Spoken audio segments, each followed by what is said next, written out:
itu kan individu setiap manusia. Terkadang kita dilahirkan di keluarga muslim, maka dia akan mempelajari muslim.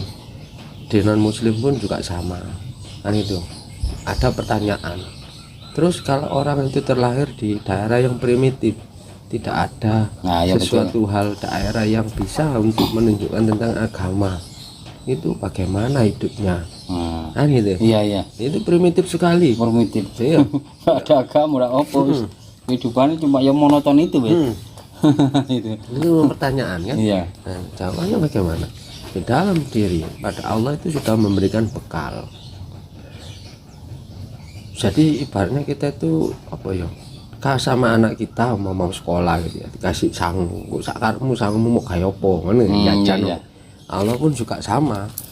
Ya, kita mau dilahirkan itu kita diberi bekal, dan bekal ini sama, semua manusia sama, semua negara, semua suku itu bekalnya sama, bahkan yang primitif maupun yang tidak primitif sama bekalnya. Nah ini pertanyaannya, bagaimana yang primitif tadi yang tidak ada agama kan itu, di dalam diri manusia itu ada sesuatu hal yang bisa menunjukkan suatu kebenaran dan ketidakbenaran ya. Allah membekali itu.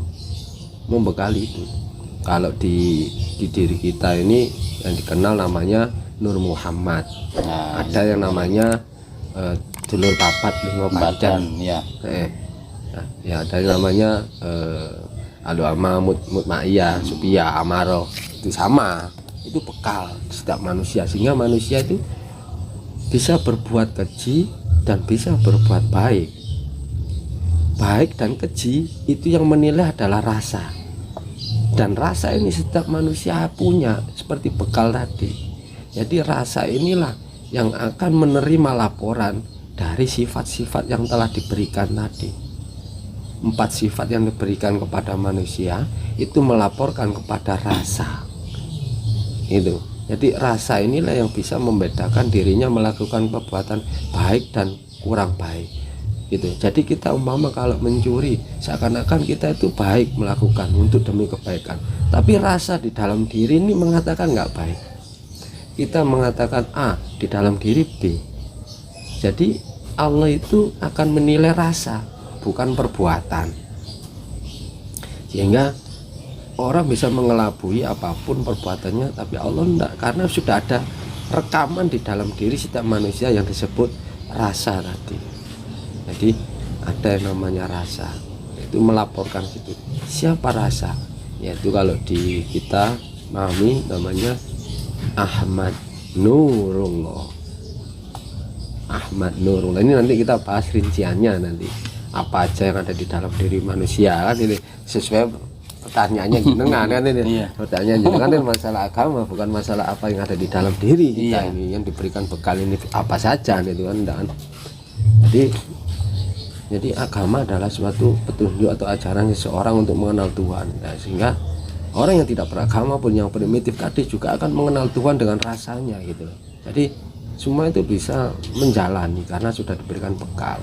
Cuma pertanyaannya, terus bagaimana agama ini, adakah perbedaan antara agama dan mengenal Tuhan kan gitu ya?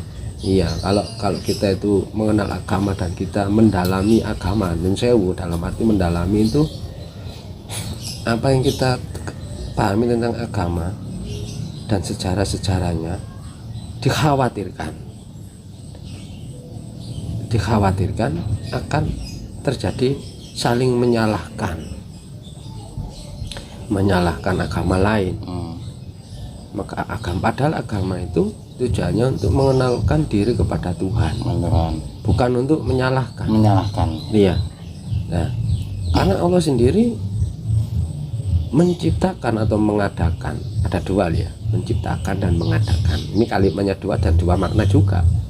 Nah ini mengadakan manusia, ya kan, berbagai macam suku, berbagai macam bahasa, kulit, ya kan. Itu tujuannya untuk apa? Untuk bersatu, bukan untuk saling bermusuhan. Mengapa kok terjadi permusuhan? Manusianya yang salah, bukan penciptanya. Tidak memahami sama orang lain gitu. Dan bukan agamanya, tapi manusianya. Kalau agama itu untuk menuntun seseorang mengenal Tuhan. Nah, Ya tadi kalau kita mendalami agama tanpa memahami tentang kasih sayang rahmatan lil alamin, maka dikhawatirkan akan saling menyalahkan. Bahkan hujan ini juga untuk semua orang yang ber-KTP. Iya, Nah, enggak pilih-pilih semua nggak rata. pilih. Nah, itu kan sifat Tuhan rahmatan lil alamin. Jadi kalau kita itu perjalanan mengenal Tuhan, itu perjalanannya rahmatan lil alamin. Kalau mengenal agama tanpa rahmatan lil alamin, maka dia akan perjalanannya menyalahkan, saling menyalahkan. Jadi ini yang apa ya? Apakah mereka salah? Bukan salah, karena di dalam diri manusia ada 4 sifat. Nah, ini kita baru buka sifat ini ya. Sifat yang bisa dikatakan supaya bisa dikenal oleh kita itu ada sifat hewan. Iya, Bang. Hewan itu rakus ingin menguasai, ya kan disebut hewan. Padahal jenenge gak ngono. Nah, itu ruh. Ruh cuma punya tugas masing-masing di dalam diri kita. Kedua, sifat setan. Padahal jenenge itu setan. Nah, apa iri-meri dengki, suka marah, tersinggungan. Ketiga, sifat ketuhanan. Apa ketuhanan sifatnya? Pengakuan diri. Oh lah itu aku gak iso. Oh apa cari aku wis. Oh aku itu sering dimunculkan di dalam perkataannya, sehingga itu sifat Tuhan.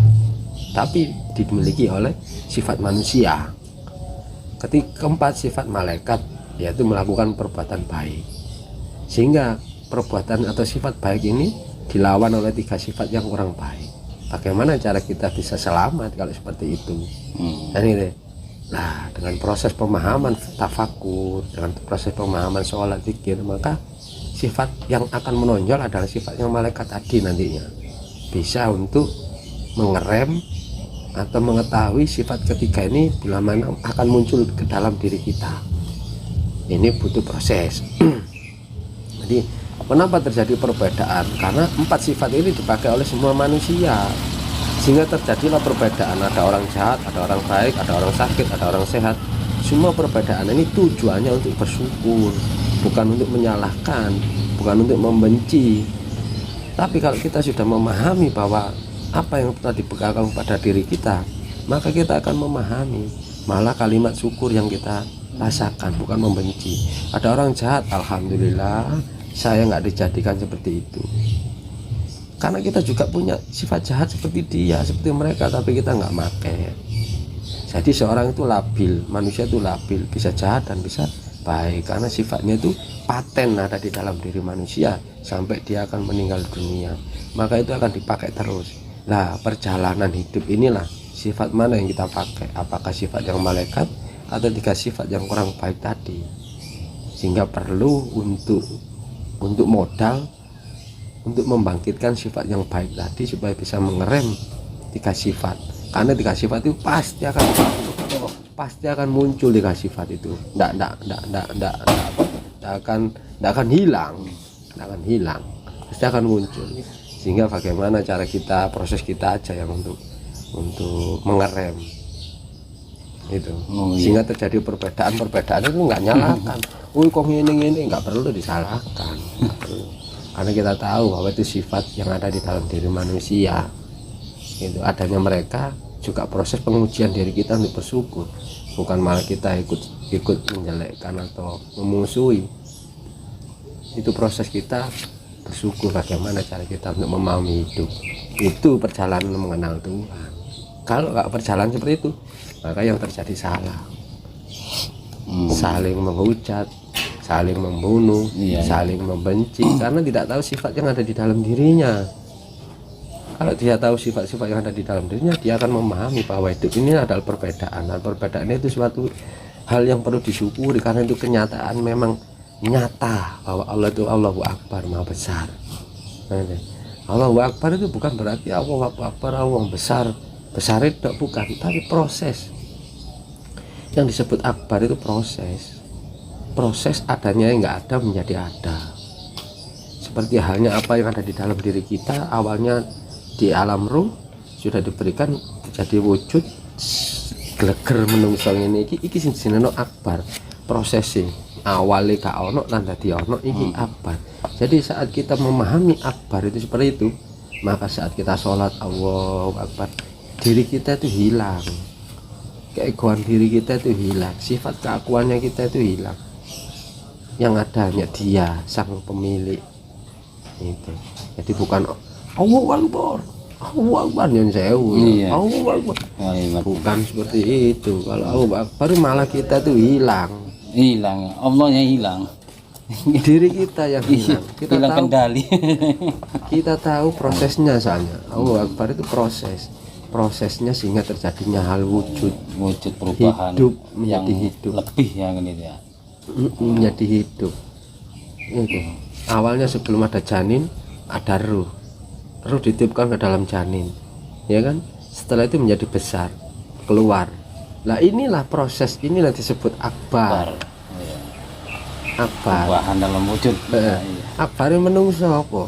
Umpama sampean goreng gawe roti, awalnya teko tepung, kayak gula dan macam-macam, baru dibentuk, digoreng, dadi. Baru jadi Ya ya. itu akbare sampean.